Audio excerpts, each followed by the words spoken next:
রাজ্য জুড়ে পথ দুর্ঘটনা কমানো ও ট্রাফিক সচেতনতা বাড়ানোই মূল লক্ষ্য। তাই সোমবার থেকে শুরু হলো সড়ক নিরাপত্তা সপ্তাহ 2026। পার্ক সার্কাস 7 পয়েন্ট ক্রসিং এ এই কর্মসূচির আনুষ্ঠানিক উদ্বোধন করেন কলকাতা পুলিশের কমিশনার অজয় নন্দা।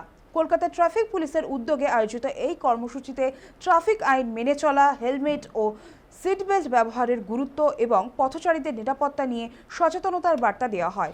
সড়ক নিরাপত্তা নিয়ে সচেতনতামূলক কাজ সারা বছরই চলে পুলিশের। এই সপ্তাহে মানুষের মধ্যে ট্রাফিক আইন মেনে চলার বার্তা আরও জোরদার করা হবে বলে পুলিশ সূত্রে খবর।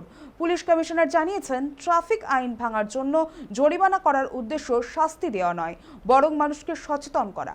এখনো অনেক ক্ষেত্রে হেলমেট ব্যবহার না করার ঘটনা সামনে আসছে। পাশাপাশি সকলকে ট্রাফিক আইন মেনে চলার আহ্বান জানান তিনি।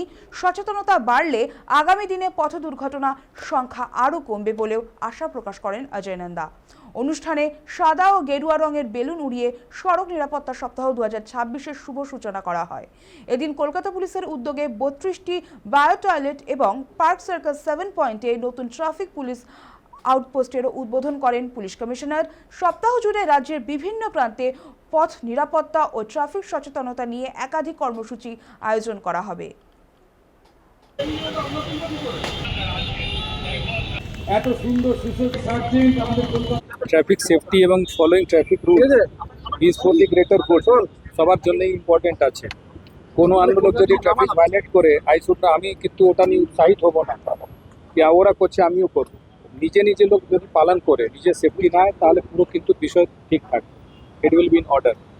তো এই আছে, একটা ট্রাফিক বুথ হয়েছে, ওটাও উদ্ঘাটন হয়েছে। এখানে আমাদের আরও 32টা বায়ো টয়লেট আছে বিভিন্ন জায়গায়, যেখানে আমাদের ট্রাফিক পুলিশ কর্মী আছেন, মহিলা পুলিশ কর্মী আছেন।